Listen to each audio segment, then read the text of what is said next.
Oi, meu povo, tudo bem com vocês? Vamos para mais uma pílula dica de redação, alusão histórica, estratégia argumentativa, que muito utilizada por vocês, só que tem que saber fazer para ficar adequado. Vamos pensar um pouquinho aqui que toda estratégia argumentativa, para ser utilizada, a gente tem que saber exatamente o propósito dela, né? A alusão histórica é muito interessante porque traz uma relação de causa e consequência, de contextualização, de problematização. Por isso que a área do conhecimento histórico, né, é muito bom para ser utilizado, porque é como se trouxessem aí fundamentação para que você possa defender determinado ponto de vista em relação à atualidade. Então, como fazê-la? Como é que a gente pode fazer a alusão? Ela pode ser feita de forma crescente ou decrescente, né? Começando num processo de linearidade, tá? Cronológica, lembrando que toda alusão ela deve ser feita relacionada sempre com o tema e seu ponto de vista. Não pode esquecer isso, senão não vai ter pertinência nem produtividade, só legitimidade. Nomenclatura correta.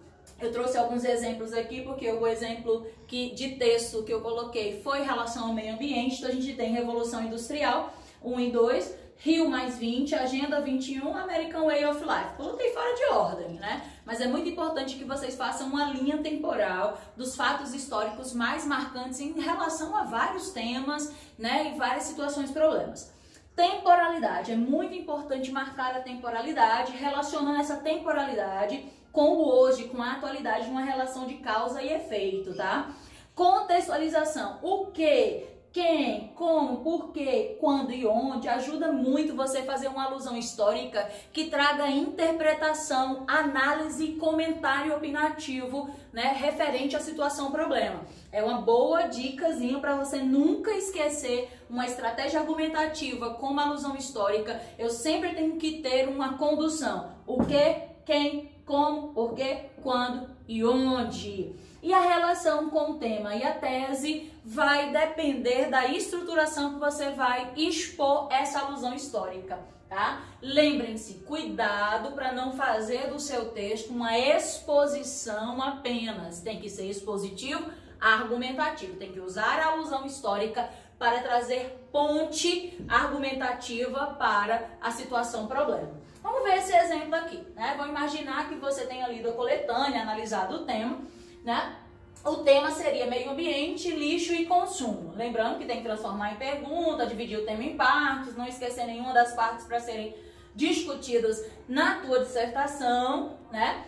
E aí eu vou fazer um esqueminha com palavras-chave. Já dei essa pílula dica para vocês, né? Revolução Industrial, Rio mais 20, Mariana Brumadinho, e me lembrei das enchentes, né, e queda de barragens, São Paulo, em algumas regiões do nosso país, desde o ano passado para cá. Aí, vamos lá. Após a segunda Revolução Industrial, então, ó, tudo que eu planejei, vou usar a Revolução Industrial. Marcou-se aqui a segunda Revolução Industrial, tá? Vírgula, vejam que a letra tá maiúscula da alusão histórica, é uma coisa que é obrigatória. A alusão histórica tem que vir com letra maiúscula na nomenclatura do fato histórico, tá? Houve a formação da cultura do consumo. Cultura do consumo, fazendo referência aqui ao tema, relação de sentido com a Revolução Industrial, tá? E, consequentemente, olha a relação de causa e consequência, causa e efeito, aumentou de forma exponencial a produção de lixo, atualidade, problema atual que nós estamos vivenciando. Então vejam que tem toda uma linearidade, tá? Que é crescente e não decrescente, tá? Então bora lá. Isso, olha aqui, elemento coesivo, pode ser comprovado com a urbanização, expressão sinonímia e que faz relação com a questão da a transformação do mundo por meio, né, dessas novas formas de urbanização, novas formas de utilização de ambientes. É geopolítica, viu, galera? Desordenada das grandes metrópoles, como São Paulo. Aí eu já especifiquei São Paulo. Até agora, o que eu estou utilizando? Revolução Industrial e o exemplo de enchente de São Paulo. Qual é a diferença? Aqui eu tenho uma alusão histórica, Aqui eu não tenho uma alusão histórica, eu tenho um fato atualístico. Então, essa relação entre alusão histórica e fato atualístico dos últimos 5 anos para cá, eu tenho que verificar que isso daí vai ser mais um fato atualístico do que uma alusão histórica. E fazer a ponte entre os dois fica muito mais pertinente, tá? Então vamos lá. São Paulo, onde toneladas de resíduos foram arrastados pela última cheia do rio Tietê ao interior em uma extensão de mais de 360 metros da capital. Ponto.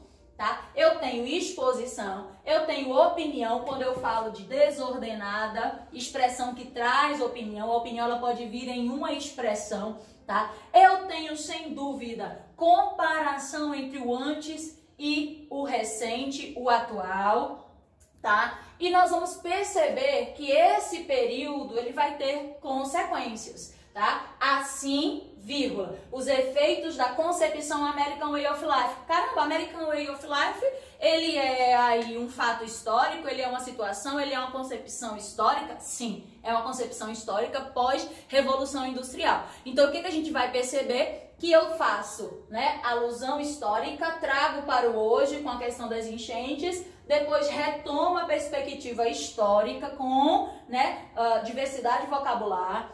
Tem promovido ao longo dos últimos 2 séculos, marco a temporalidade correta, né? Um desenvolvimento econômico e culto ao novo, expressões que fazem referência à situação problema, né? Que é o descarte aí de lixo, tá? Então vamos lá. Gerando uma sociedade promotora de dejetos. Olha, com isso, além da conscientização para o descarte correto dos dejetos domésticos e industriais, é mister um consumo consciente e responsável. Veja que aqui vem uma noção de sustentabilidade, tá?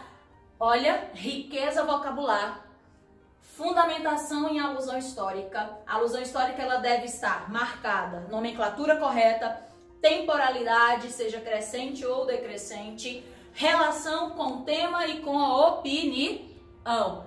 Não esqueçam que eu não posso utilizar uma nomenclatura equivocada para marcar uma, né, situação. Exemplo, eu gosto muito de dar esse exemplo para os meus alunos para não esquecer, né? Apartheid, África do Sul, segregação racial, Estados Unidos. 2 fatos com expressões diferentes. Ah, professora, vocês podem me perguntar, eu não posso usar, por exemplo, a palavra apartheid social hoje? Pode, mas se você for usar como fato histórico, apartheid é marcado África do Sul, certinho? O apartheid, metáfora, pode ser utilizado em vários contextos, então tudo pode, só tem que estar adequado. Aguardo as próximas pílulas dicas.